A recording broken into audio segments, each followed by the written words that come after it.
John, you're going to close us, okay? Sure. And I'm going to introduce you by saying that I just met John, really, and I'm already seeing that he's a man of many talents. I'm surprised every day by things that he does. But when he called me on the phone, he admitted that he was scared to call me because he said he heard I was eccentric.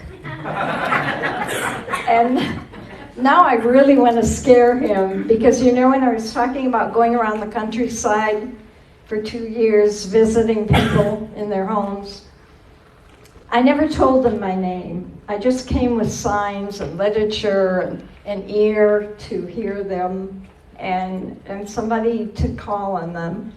And one day I came with a calling card. I had cards made with my name on them. And a woman took the card and she looked at it and she said, "You have a name." And I said, "Yeah." I said, what did you think it was? Well, what do you call me? And she said, "Oh, yeah, I'll call you the Trump Fairy." So you called the Trump Fairy, and now we need to hear from you, John. He's running for District 5 Chair.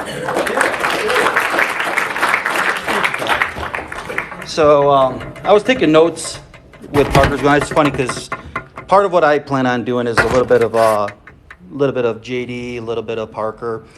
Even I got history with Michonne here. Let me just start off with the youth. I don't disagree with public school getting involved in public schools.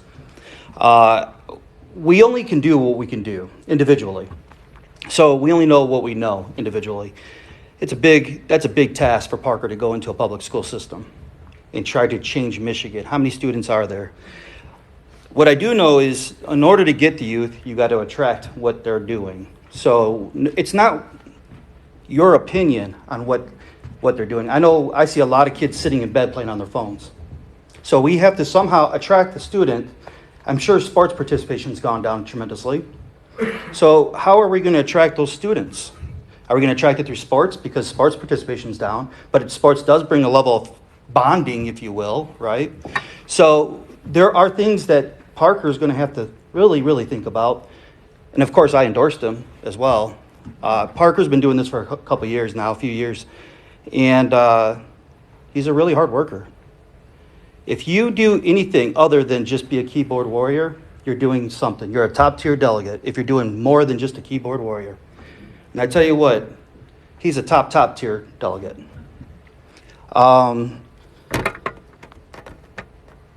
Hillsdale County raised $20,000. When we took over 2 years ago, we took over our county. I say it's the first county takeover from grassroots perspective. I'm sure there's nothing new under the sun. These have been taken over for years and years and years. But as far as this degree of class, if you will, we took over 2 years ago with Macomb. We raised $20,000. That was a goal that I created, and we achieved that. We would not be able to give any money to the MIGOP for that. That had to go for candidates. We got 2 candidates on our statutory board member out of 17. And we got a lawsuits. I might go to jail on the 23rd for contempt for participating in the Republican Party right now. So your government establishment will kick back. It's not like Hillsdale and Macomb are both in litigations. You bet your butt there's going to be 20 more counties coming. So, and we all are looking to the MIGOP to save us. I'm just going to make it very clear right now, the MIGOP ain't going to save you. There ain't a single person here that's going to save you but yourself, your family. So I've been involved about 6 years. I ran 2 constitutional sheriff campaigns. I've actually lost on both of those campaigns in my community of Hillsdale. You would think that's the most conservative county in the state, right?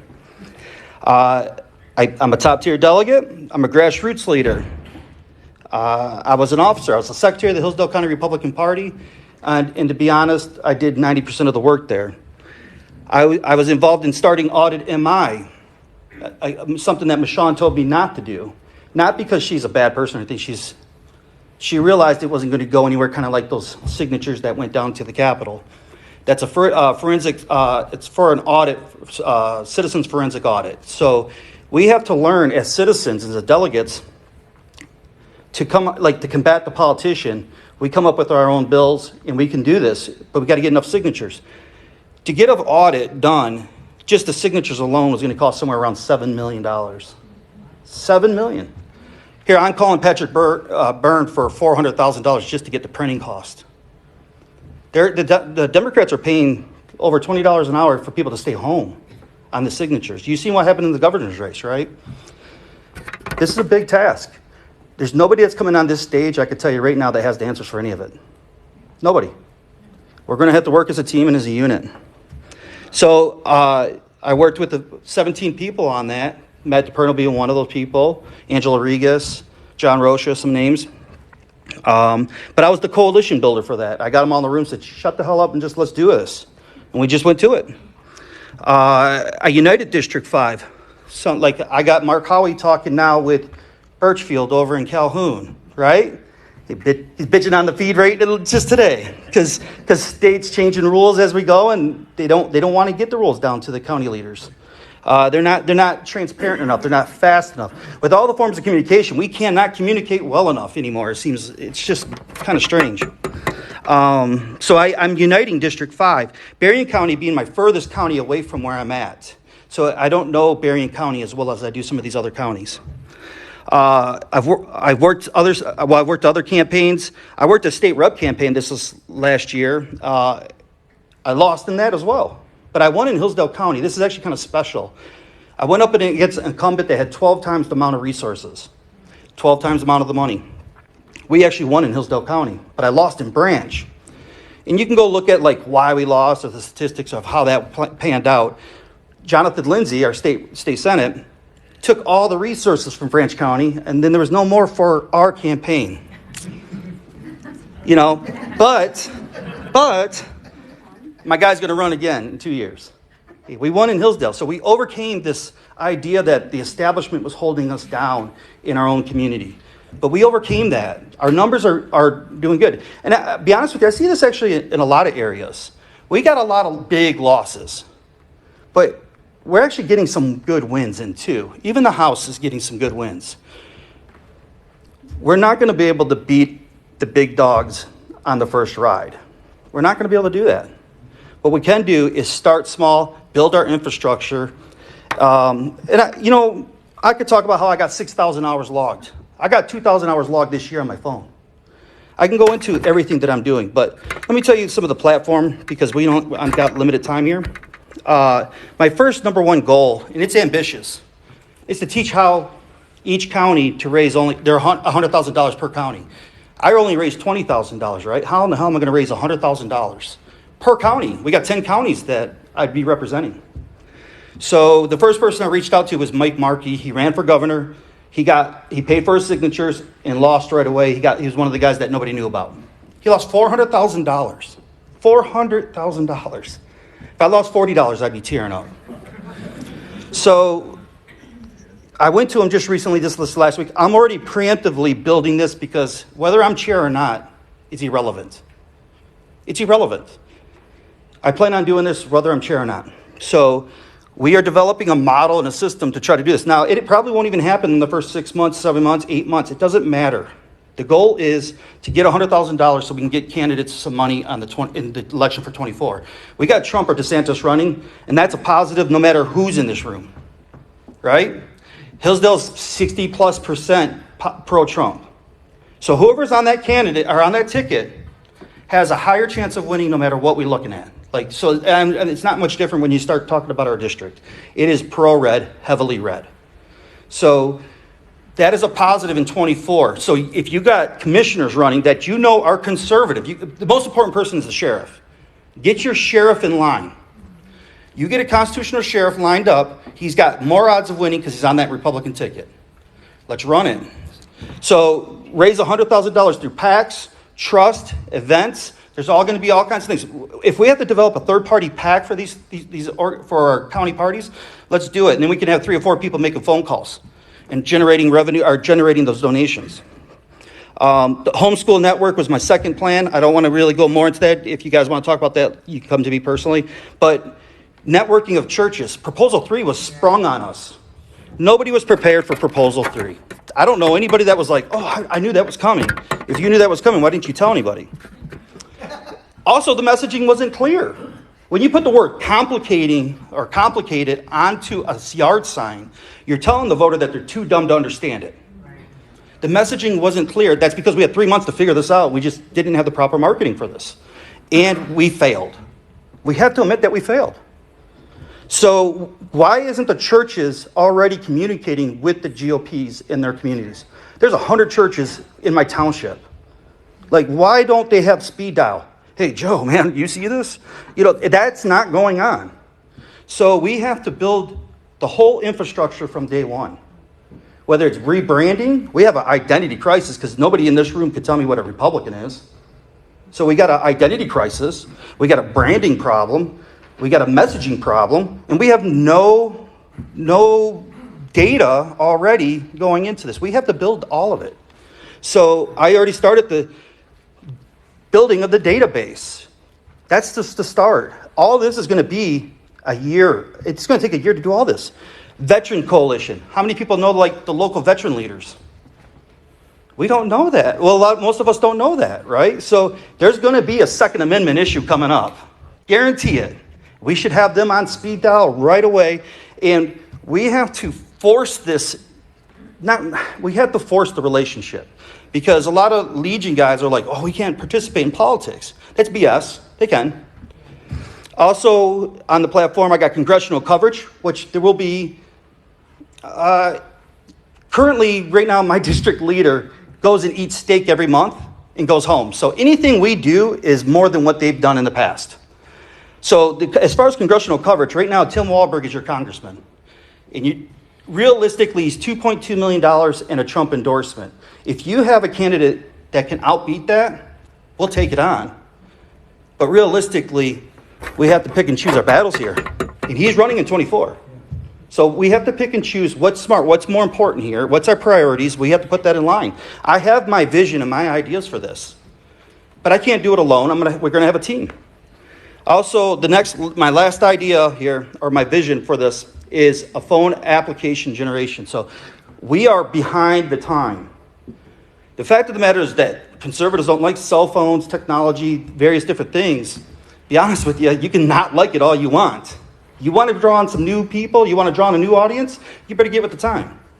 So the idea of developing an app base, whether it's a model from a county perspective or a model from a district perspective, I don't really care. But we're going to have to get some sort of phone. Let's jump into some questions if anybody has any.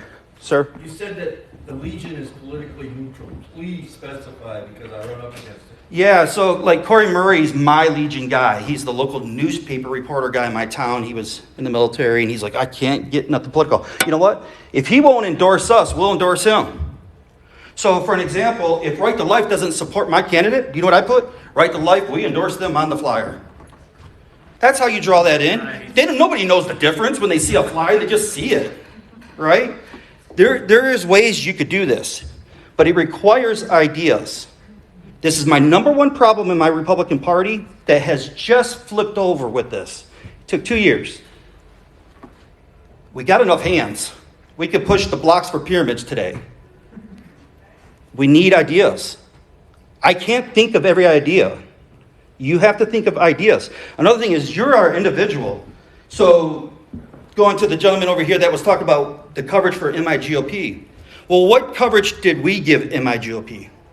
Because there's a famous Democrat, or like the conservative best Democrat, says it's not what your country could do for you, right? Right? That's true to this. If the only thing you've ever done was typed your opinion on the keyboard, you're not doing your job. You're not. If you're baking cookies once a year, well, that's all you deserve to get, right? You don't deserve these great candidates. Now, I just made a post, JD saw it, that, all the talk about Matt DePerno, all the talk about Christina Caramo, well, these guys are fighters. They've spent a lot of time and money, energy, focusing on a losing battle. And we sent them in. JD has something special. I mean, what JD's talking about with delegates, guys, is going back to something 50 plus years ago. Nobody in this room probably even remembers it. Delegate nominations, what the delegates are supposed to do is elect good Republicans, and he's right on that. Your number one job is to elect a good Republican. Whatever that is, we have to figure that out, right? But that's the number one job of a delegate. We haven't seen this in 50 plus years. How unique is that? These candidates are great people. Anybody that's on there shooting World Economic Forum stuff on these candidates, these people are just local people wanting to do better for our communities. We have to figure out where their strengths and weaknesses are and who's the best candidate in that nature. Shooting at the hip, shooting opinions with unfounded foundation of any of this stuff is ludicrous. They're doing it to JD, they're doing it to Christina, they're doing it to Matt, they're doing it to Billy, they're doing it to all of them. We got to be better delegates, or we deserve what we get. As a district leader, one of my goals is to help build relationships. How many here are from Berrien County? Oh, damn near the whole room. How many here are delegates? How many are paid members? How many paid their dues? Okay, so it starts with paying your dues first and foremost, because you don't really have skin in the game unless you're really paying your dues. That's number one. How many here do more than a keyboard warrior? That's great. And that's what you need. You need participation. How many here know everybody in the room that's from Berrien County? Carla, yeah, seriously, give her a clap, because it takes a lot of work to know all of you, right? I know 112 due-paying members in Hillsdale. I know all of them. I know where they all live. I've been to most of their houses. I have their phone numbers. I call them sometimes randomly in the car when I'm driving to Berrien County to say thank you for participating. Because if you guys don't know each other, what in the hell are you guys doing? If you guys cannot team up, you'll never do this on your own. 4 of you guys can't do it on your own in Berrien County. It's too big of a damn county. It's too many people. There's too much money at stake here. So one of the big things is building this coalition of getting you guys to communicate effectively with each other. In Hillsdale, we do have a divide in Hillsdale. We're in a court legal battle. We're fighting our local government and tyranny government, statutory members. But those 112 people, we don't even have to have business meetings. That's how tight we are. We don't have to have Robert's rules. We're not fighting. We're on a group chat. Hey, I need to spend $200 on this event. Anybody care? We all trust each other. Everybody in this room really, honestly, should start leaning and trusting each other. You will have a snake in the grass. There's probably one in here right now. Even by mistake. They didn't even know they were a snake. We all have one. But if you don't start trusting each other, I can't do anything for you. I won't be able to help you. So I really need you guys to start calling each other. And by the way, thank you for coming out. Thank you for the politicians that are here. Because that's one of the big problems we have right now. I really think we won, the Tea Party to the Trump movement and to what we are today, which is slightly 3 classes. We've been flushing out and developing this ideology, if you will, are going back to our common principles. I really do think that we won the battle on philosophy in our county parties and our state party. Our state, look at whether it's Matt, Christina, JD, Billy, I don't care, Lena, I don't care if it's Lena. We have won. We're beating it. We got to figure out the way. We got to figure out the finances. We got to figure out this stuff. I'd rather figure out that stuff than deal with the establishment neocon ideology, right? Wouldn't you guys? We'll figure this out. I mean, hell, I'm poor. I figured I'm still surviving, right? We can figure this out. So getting the politicians here is special. These politicians that are here are special. Yeah, go ahead. When you're ready, I have a question. Yeah, no, go ahead. Shoot it. Because you're talking, you're going to take questions. So I'm listening to what you're saying. You know, we're working in Cass County. Yeah. We the people, and we managed to get people from our group and flip the county commission, thankfully. Sure. And we have plans going forward to change township clerks and such. But one thing you're not talking about, and I And honestly, I guess Michonne's gone, so I would Yeah, it's ask okay. her. But she said she saw fraud at the TSC Yeah. Center, who we all did. I think we all saw it. And people want to talk about the fraud in 2016, but no one's talking about, or not, 2016, but in 2020, but no one's talking about what just happened, like somehow the fraud just magically disappeared. Yeah, the fraud's here, right? Yeah, So again, trying to because- overcome that fraud. Because that's something that's not getting talked about right now, like everyone's pretending somehow or thinking it was in the past. It's here with us today, nothing's changed. Yeah, no, I agree with you. What is your opinion on that? I have my own ideas of how I think we have to do it from the township up, but what is your thought on Well, it? it starts with clerks, right? Yeah. You know, that's number one. So in my community, I've already planned for my sheriff.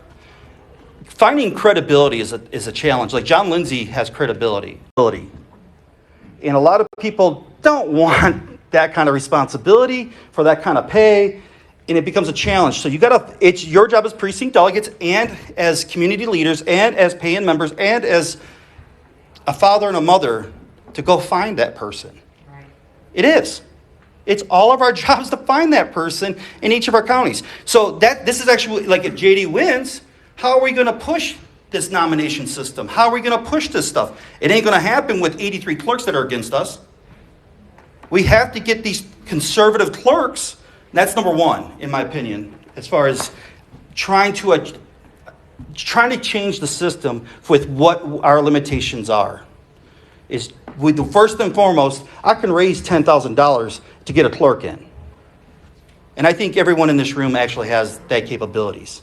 So changing out your clerk is number one. But you got to get a conservative clerk. You got to get someone that understands what we're talking about when they're willing to stand up. My clerk in my community rigged our precinct delegate election. If she's willing to do that at a local level, what if someone offered her $20,000, $30,000, what do you think she's going to do?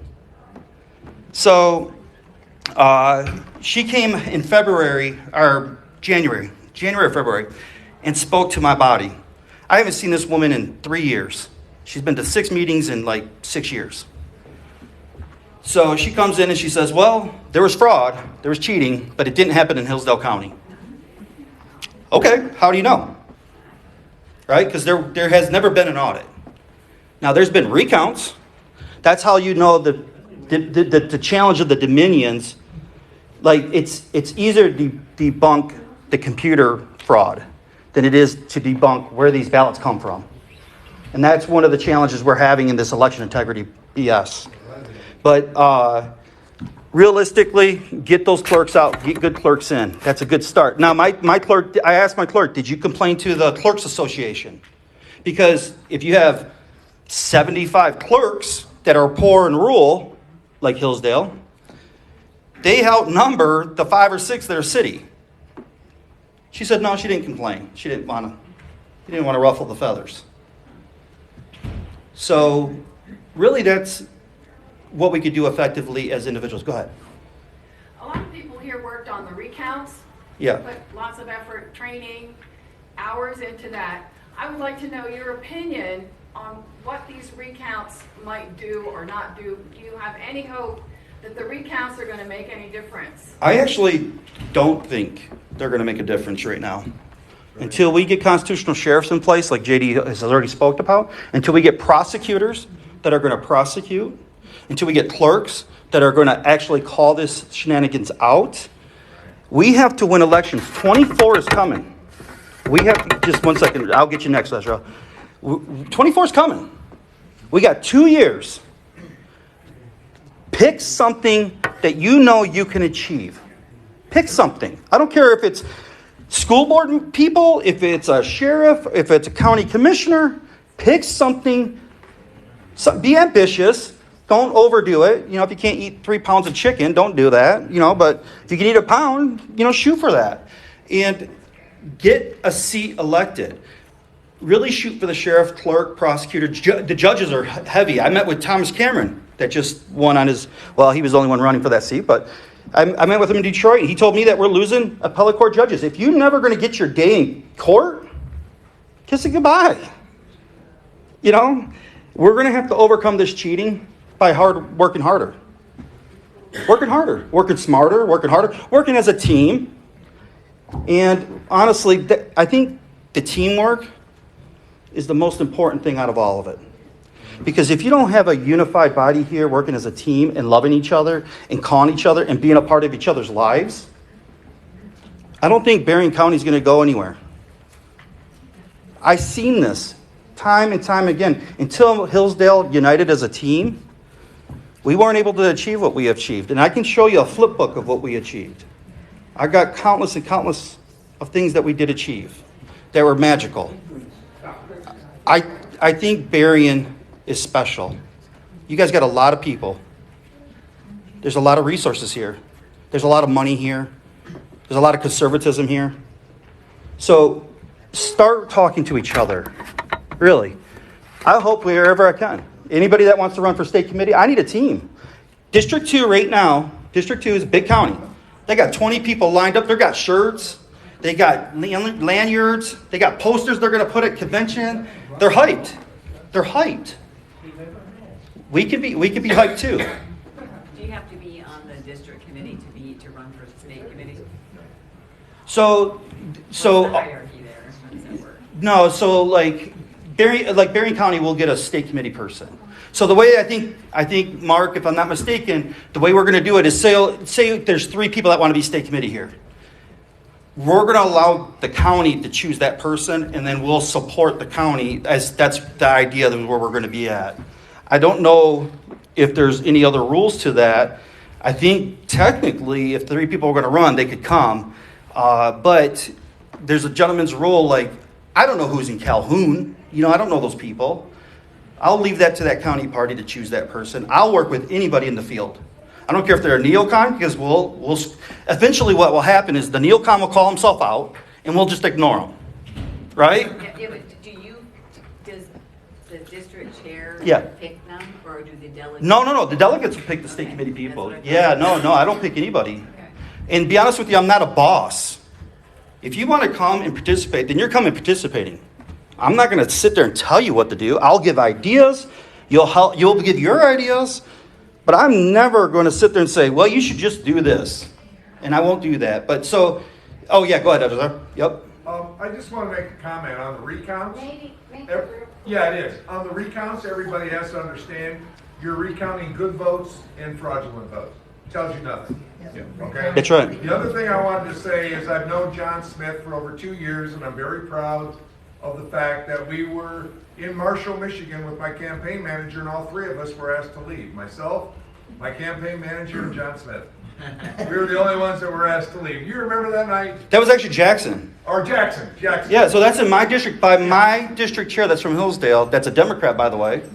That would not let us into a district meeting. So if anybody has any questions or wants to be a part of my team, or my team, it'd be our team, right? So be part of our team and actually develop some systems within the district of infrastructure and building, please get with me. Anybody that wants to run for state committee, even if you're in another district, I can help guide you. So thank you, everybody, for letting me come out.